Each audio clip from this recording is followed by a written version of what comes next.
In the next 72 hours, a decision made by 6 people in a room you'll never see could add $50 to your next tank of gas, and you won't get a vote. This isn't about politics, it's about your money. The price you pay for everything that moves, heats your home, or arrives on a shelf.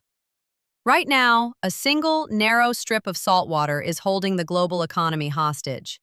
It's called the Strait of Hormuz, 21 miles wide at its narrowest point. A geographic afterthought on a map, and through it flows 1/5 of the world's oil, every day. One supertanker after another, a parade of black gold so critical that if it stops, the world's financial machinery doesn't just slow down, it seizes. Think about your last trip to the grocery store. You felt it, the quiet dread as you scanned the total, the unspoken calculation, what do I put back? That's not just inflation, that's a chain reaction. It starts with a ship's captain deciding whether a stretch of water is safe. It ends with you choosing between name brand and generic. Meet Liam. He's 42, a commercial electrician in Cincinnati. He drives a Ford F-150, 90 miles a day for work. Last week, filling his truck cost him $127. That's not a line item in his budget anymore. It's a crisis. He started leaving his tools at certain job sites overnight because he can't afford the round trip. Liam did everything right. He works union, he saves. But his reality is now dictated by whispers of war in a desert over 7,000 miles away. His truck doesn't run on gasoline. It runs on geopolitics. For decades, we operated on a simple, silent promise. The strait would stay open. The ships would keep moving. The price of stability was looking the other way, letting a complex web of naval patrols and uneasy truces do their work. It was a boring headline, a background hum. Then a single demand cuts through the noise, a call to formally, publicly militarize the strait. To open what is technically already open. It sounds like semantics. It's not. It's a tripwire. And when European leaders looked at that wire, they took a collective step back. They rebuffed the call. They said no. This refusal isn't a minor diplomatic spat. It's a fracture in the foundation. For 50 years, the West presented a united front on global oil security. It was the bedrock. That bedrock just cracked. And when Europe says, "We won't stand with you on this," they're not just making a political point. They're recalculating risk. They are telling their banks, their insurers, their commodity traders one thing. The era of guaranteed safe passage is over. The risk premium just went up, permanently. But here's where it gets really uncomfortable. That risk premium isn't paid by governments or oil companies. It's paid by you, at the pump, on your utility bill, on the invoice for the lumber delivered to your house. Every product that travels by truck or ship just had its lifeblood, fuel, become more expensive and less reliable. Insurance for a supertanker transiting the Gulf just jumped by 400% in a month. 400%. That's not a statistic. That's the hidden tax added to every barrel on that ship, a tax that will be itemized on your receipt. Let's go back to Liam, the electrician. His boss just called. A big new housing development, the kind that would keep his crew busy for 8 months, is being reevaluated. The developer's costs for PVC conduit, for copper wire, for every material that gets delivered by a diesel-burning truck have become unpredictable.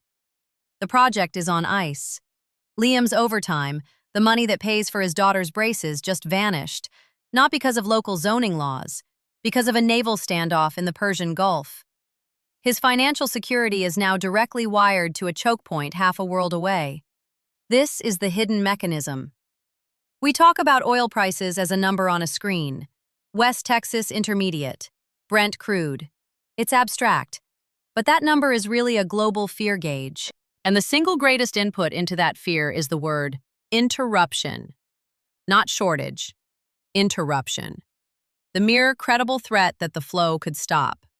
That threat is now louder than it has been in decades. Europe's no is a megaphone. It tells every market, every trader, every hedge fund manager one clear thing. The world's policeman is stepping back from this beat. Protect your own cargo. Assume the worst. And the ripples spread out, touching everything you thought was separate. Your retirement account, heavy with energy stocks and industrial ETFs, just got more volatile. The cost of your holiday flight, because jet fuel is kerosene. The plastic in your phone, the asphalt on your road, the fertilizer that grows your food. It's all downstream from oil. This isn't just an energy story.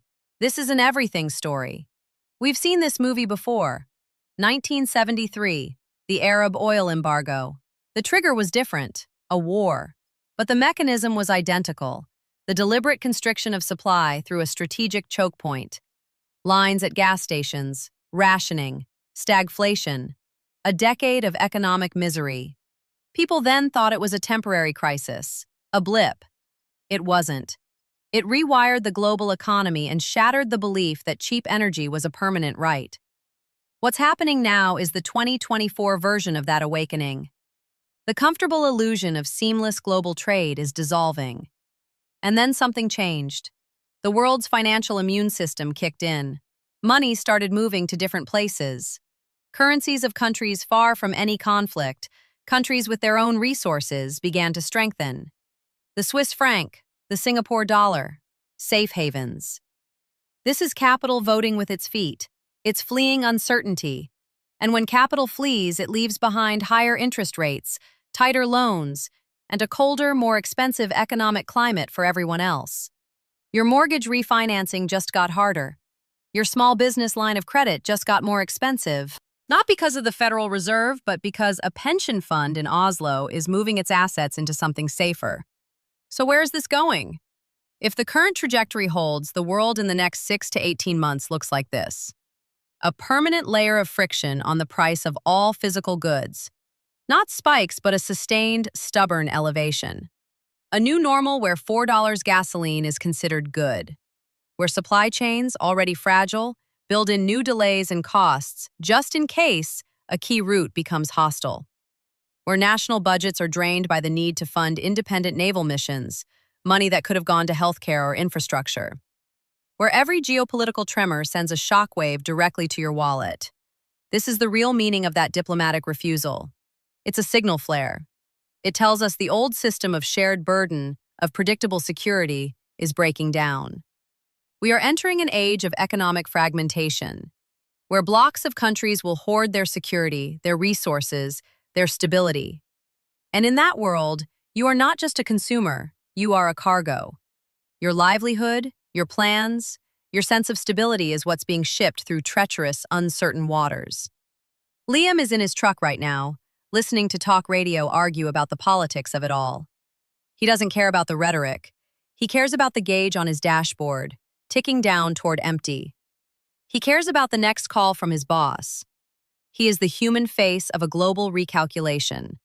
A man whose skills are vital, whose work ethic is absolute, yet whose economic destiny is being written by forces he cannot see or influence. The Strait of Hormuz is 21 miles wide. The distance between your life getting more expensive and your life becoming unaffordable is even smaller. It's the gap between a ship sailing freely and a ship stopping dead in the water. That gap is now open, and everything must pass through it.